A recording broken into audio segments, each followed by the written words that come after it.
皆さんこんにちは、なるです。今回は岐阜県の飛騨エリアを紹介します。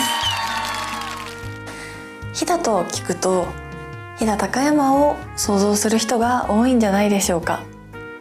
でも飛騨エリアってもっと大きいんです。世界遺産の白川郷、北アルプスの絶景と秘湯を持つ奥飛騨温泉郷、そして日本三名泉の一つ下呂温泉、4つの名所が集まっていて、組み合わせ次第で何通りもの旅をすることができます。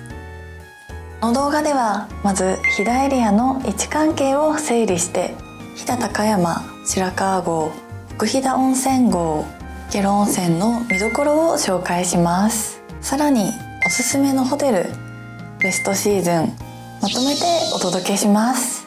ぜひ最後まで見て旅の参考にしてください。まずは飛騨エリアがどこにあるのか、全体像を見て確認していきましょ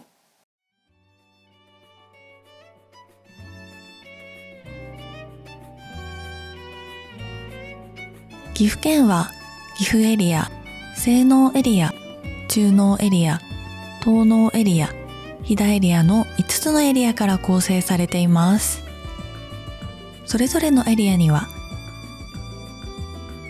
名古屋へのアクセス抜群で交通の要所、岐阜駅を中心に発展する岐阜エリア、岐阜のシンボル岐阜城もこのエリアにあります。天下分け目の戦いで有名な関ヶ原がある西濃エリア、清流長良川に代表される自然豊かな地域として知られている中濃エリア、水の町として400年以上の歴史を誇る城下町九条八幡や江戸時代の面影を残すうだつの上がる町並みなど見どころも豊富です。中山道の石畳の坂道が続くレトロな雰囲気の宿場町馬込宿がある東濃エリア、飛騨エリアは岐阜県の北部に位置しています。飛騨高山を中心に世界遺産の白川郷、北アルプスの秘湯が集まる奥飛騨温泉郷、日本三名泉の下呂温泉、この4つの名所がぎゅっとまとまっているのが飛騨の特徴です。アクセスの起点は飛騨高山。名古屋から特急飛騨で約2時間半、東京からだと新幹線と特急飛騨を乗り継いで約4時間、高速バスを使えば名古屋からは約2時間40分、東京からは約5時間半です。高山を起点にすると白川郷は高速バスで約50分、奥飛騨温泉郷は路線バスで約1時間、下呂温泉は特急飛騨で約45分、バスで約1時間半です。周辺エリアとの接続についてです。富山へは特急飛騨で約1時間30分、金沢へは高山からバスで約2時間15分、白川郷経由が人気のルート、白川郷から金沢だけなら約1時間15分で到着します。松本へは高山から高速バスで約2時間、平湯温泉経由です。上高地へは平湯温泉からシャトルバスでたった30分です。飛騨は目的地の組み合わせ次第でいろんな旅ができます。1泊2日なら高山と白川郷の組み合わせが定番。温泉重視なら高山と奥飛騨温泉郷。名古屋方面から来るなら高山と下呂温泉が帰路に便利です。2泊3日以上ならエリアを組み合わせて飛騨を広く楽しめます。それでは見どころを紹介していきましょう。まずは飛騨高山。飛騨エリアの中心地で江戸時代の城下町がそのまま残る飛騨の小京都です。まずは宮川朝市。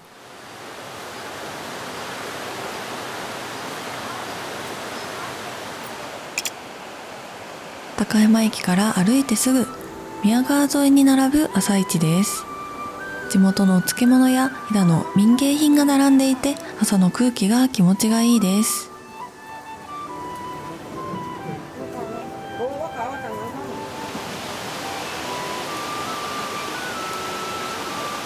12時で終わるので先に回るのがポイントです。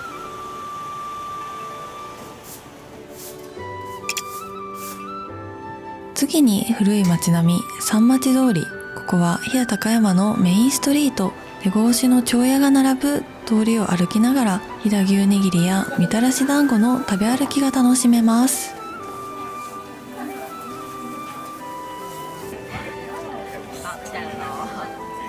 わさびつけてよろしいですか？お願いします。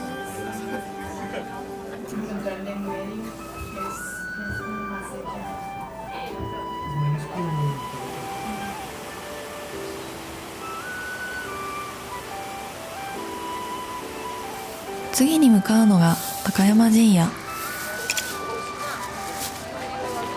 江戸時代の代官所がそのまま残っている場所で、実は全国で唯一の現存例です。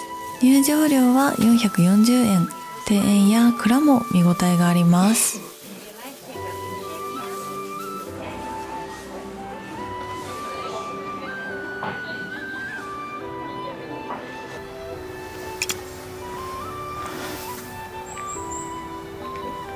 ここには樹齢1000年を超える大杉があって、静かな境内でふっと旅の疲れが癒されます。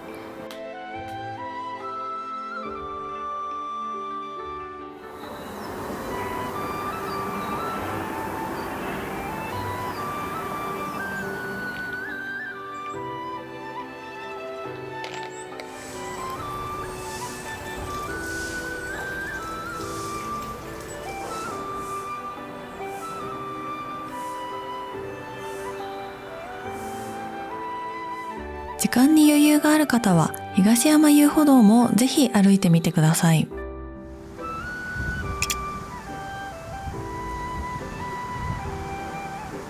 三町通りのにぎわいが嘘みたいに静かで、約 5.5 キロの道沿いに数多くのお寺が点在しています。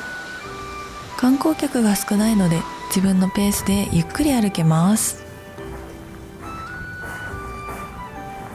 高山の街を上から見下ろせるポイントもあって、個人的には一番好きな時間でした。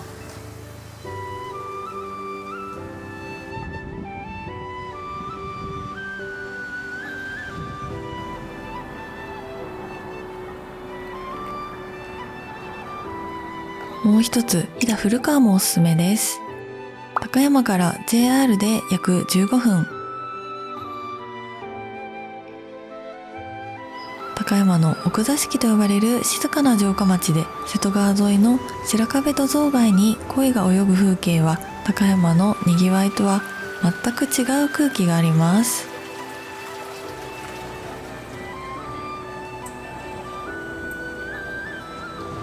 映画「君の名は」のモデルにもなった場所です。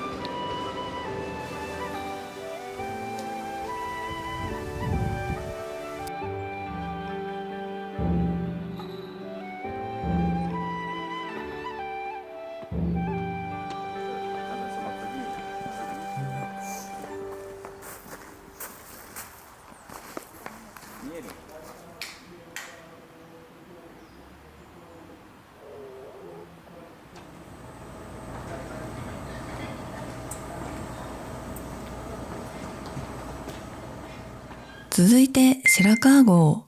高山からバスで約50分。世界遺産に登録された合掌造りの集落です。まず、小木町城跡展望台に上がってください。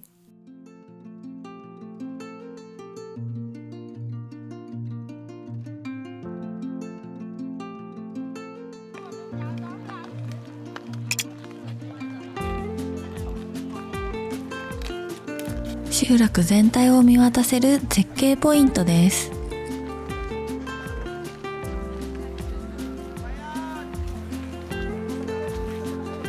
展望台から降りて集落の中を散策。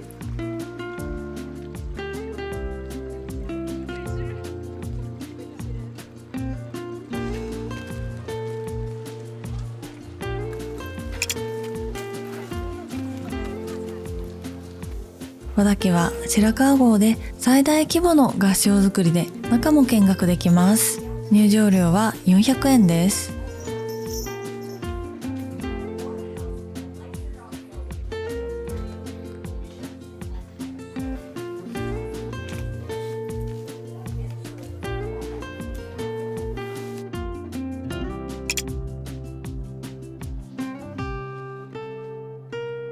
3つ子の合掌造りも見逃さないでください。田んぼの中に3つの小さな合掌造りが並ぶ白川郷を代表する風景です。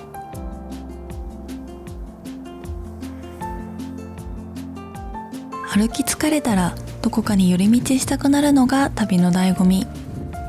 白川郷には地元ならではのお土産屋さんやこの土地ならではの食事が楽しめるお店が集落のあちこちにあります。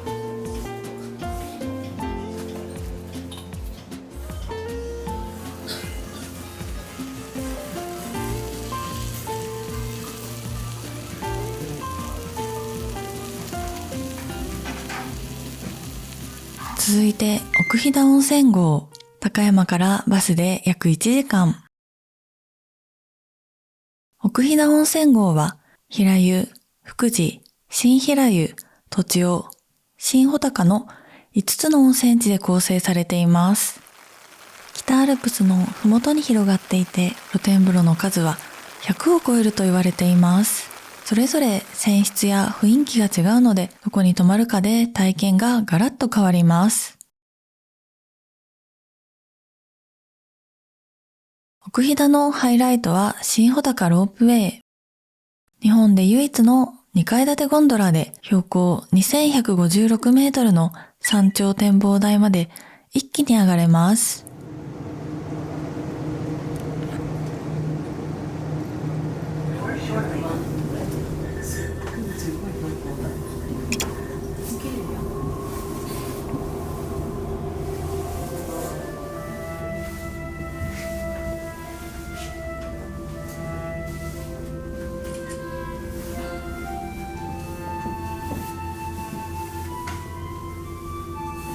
晴れていれば360度の北アルプスのパノラマ。午後は雲が出やすいので始発に近い時間がおすすめです。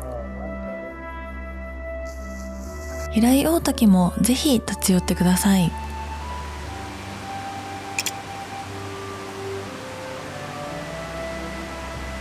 落差64メートル、飛騨一の大滝です。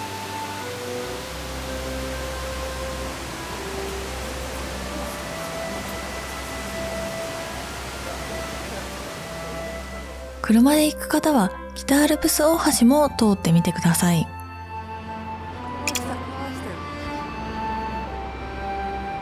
全長150メートル、高さ70メートルの橋から見る渓谷は穴場の絶景です。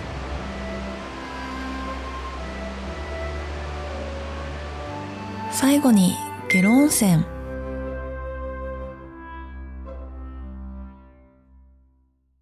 高山から特急飛騨で約45分、日本三名泉の一つです。下呂温泉に着いたらまず足湯巡り。足湯がいくつも点在しているのではしごするのがおすすめ。サギの足湯、ヴィーナスの足湯、サルボボ黄金足湯、どれも無料で入れます。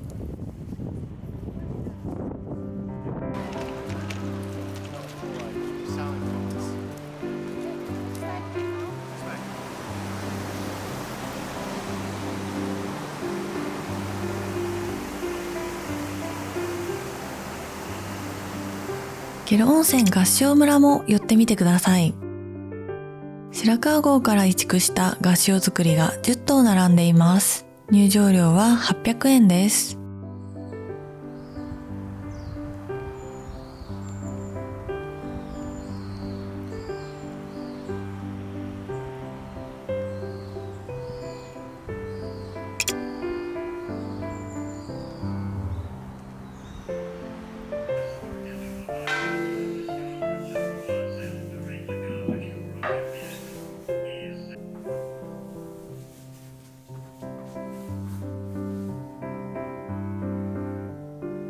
温泉寺は高台にあって温泉街を一望できます。11月中旬には紅葉のライトアップもあって見事です。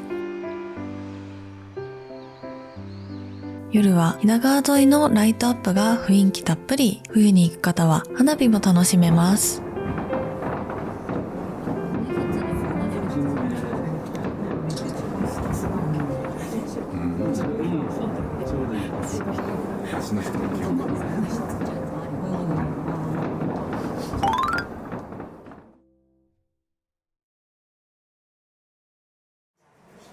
飛騨は実はグルメの宝庫でもあるんです。エリア共通の郷土料理からそこでしか食べられないものまでまとめて紹介します。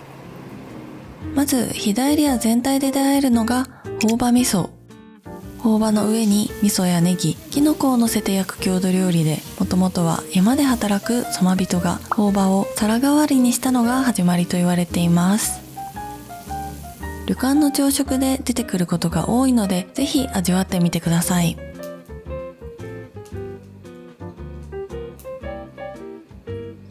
もう一つ、漬物ステーキ。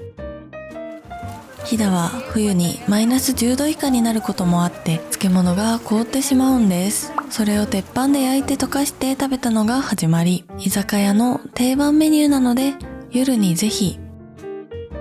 高山で食べてほしいのが高山ラーメン。1938年に政子そばが始めたのが発祥で、スープと返しを最初から一緒に煮込むちょっと珍しい製法。あっさりしているようでじわっと深い味です。あと、古い街並みには酒造が7つも集まっています。試飲ができるお店が多いので、飲み比べしながら歩くのも楽しいです。白川郷のソウルフードはすったて鍋。水に浸した大豆をすり鉢ですりつぶして味噌と合わせた鍋料理です。山深い白川村では大豆が貴重なタンパク源で、そこから生まれた郷土料理。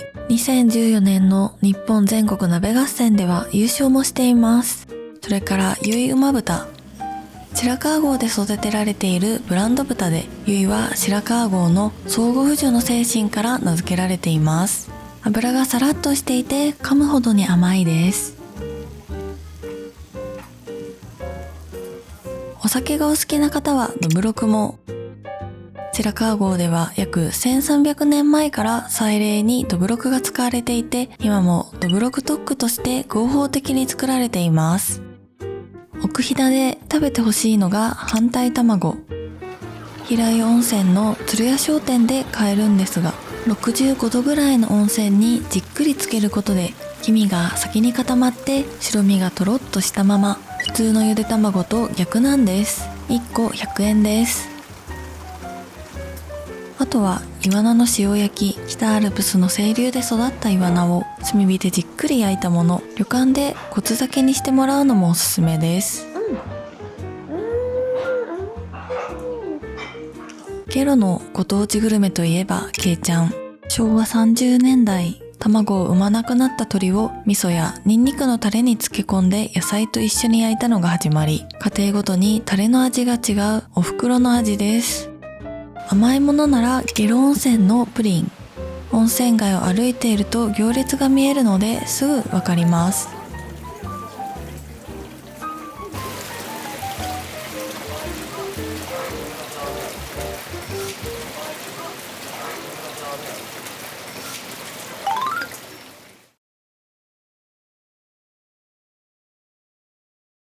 これまで4つの名称をご紹介しましたが、飛騨の旅って実は泊まる宿で体験がガラッと変わるんです。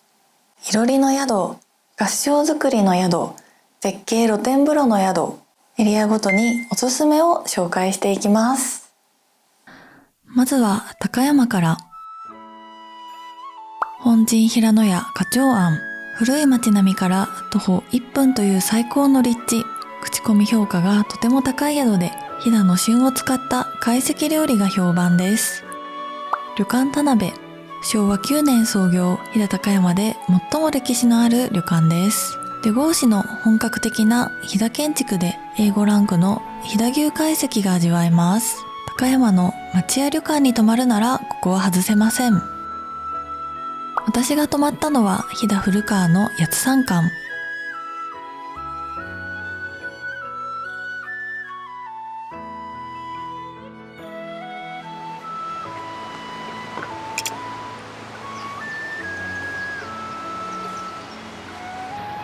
大正時代の建物を生かした登録有形文化財の宿で、高山とはまた違う静かな時間が流れています。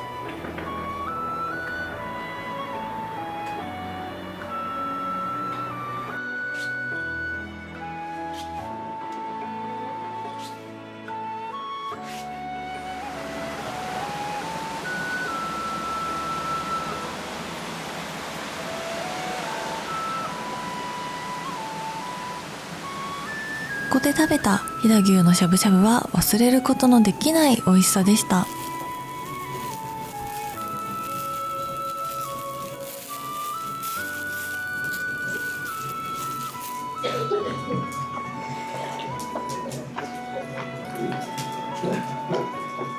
どうですか？高山から電車で15分なので、古川観光と合わせるのもおすすめです。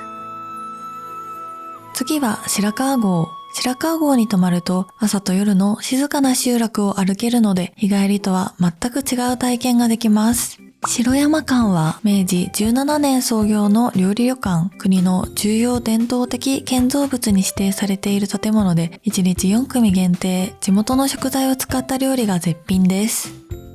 合掌造りに泊まるなら、貫地屋や清水がおすすめです。どちらも築100年を超える合掌造りで、いろりを囲んで食事ができます。観光客が帰った後の静かな集落を宿泊者だけが味わえます。温泉に入りたいなら白川郷の湯。合掌集落内で唯一の温泉宿で、露天風呂から白川郷を一望できます。奥飛騨温泉郷は5つの温泉地に個性的な宿が点在しています。山里のいおり、宗園、福地温泉にあるいろりの宿です。築170年の母屋は国の有形文化財。ご飯は毎日昔ながらのかまどで巻き炊き。奥飛騨らしさを一番感じられる宿だと思います。槍みかん。その名の通り、露天風呂から槍ヶ岳が見える宿です。7種類の露天風呂があって源泉かけ流し。温泉好きなら一度は泊まりたい宿ですね。そして私が以前泊まったのは新平井温泉の教務の宿、山帽子です。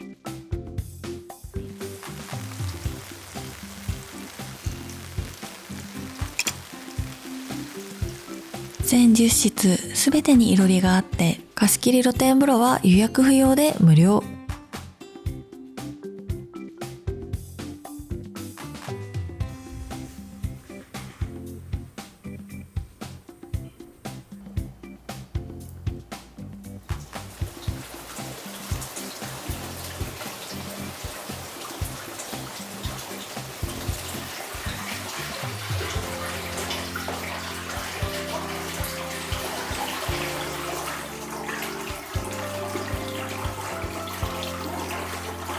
いろりの個室で飛騨牛と季節の創作料理、小さな宿ならではの静かな奥飛騨の夜を過ごせます。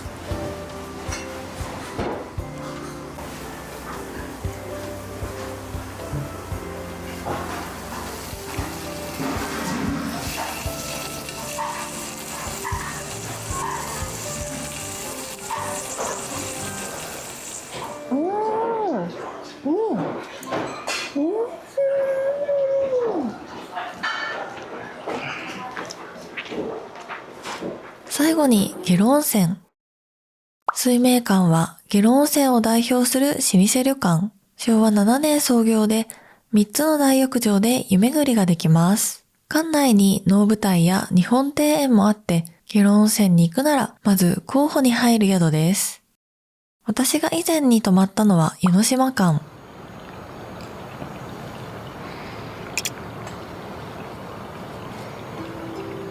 昭和6年創業、国の登録有形文化財に指定されている名建築です。山の斜面に立つ独特の佇まいは、一歩足を踏み入れると時代が変わったような感覚になります。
て行く場所と泊まる宿が決まったら、あとはタイミングです。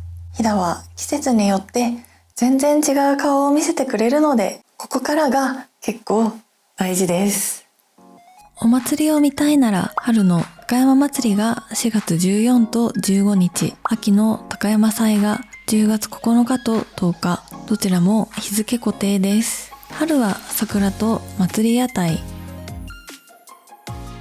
秋は紅葉と祭り屋台。日程が合うならここに合わせるのが一番おすすめです。夏に涼しいところに行きたいなら奥飛騨温泉郷。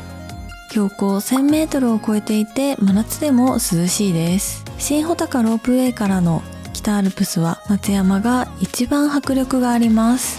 平湯温泉から上高地へもアクセスできるので組み合わせるのもおすすめです。紅葉なら奥飛騨温泉郷が10月上旬から中旬、運が良ければ新穂高ロープウェイから三段紅葉が見られます。山頂の雪、中腹の紅葉、麓の緑、この3色が揃う日は限られますが、見られたら最高の景色です。高山の街並みや白川郷は少し遅れて10月下旬から11月上旬が見頃です。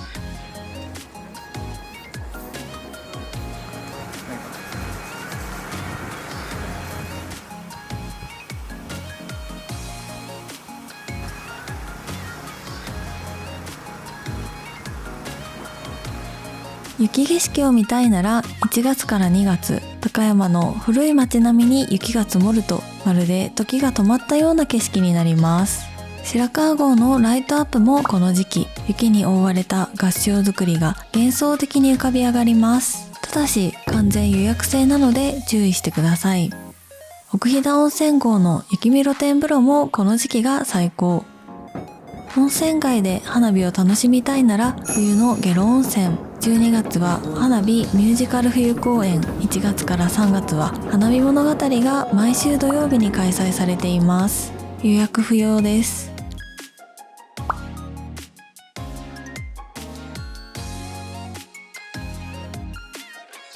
混雑を避けたいなら6月の新緑の時期、梅雨時期ではありますが、雨上がりの緑は本当に綺麗です。時間帯のポイントもお伝えしておくと、古い街並みは早朝6時から7時がおすすめです。人がほとんどいません。白川郷は団体バスが来る前の朝が人がほとんどいません。新穂高ロープウェイは午後に雲が出やすいので始発がベストです。完全ガイドいかがでしたか？皆様の旅の参考になったら嬉しいです。チャンネル登録もよろしくお願いします。ハイプやコメントもお待ちしております。それではまた次の動画でお会いしましょう。バイバーイ。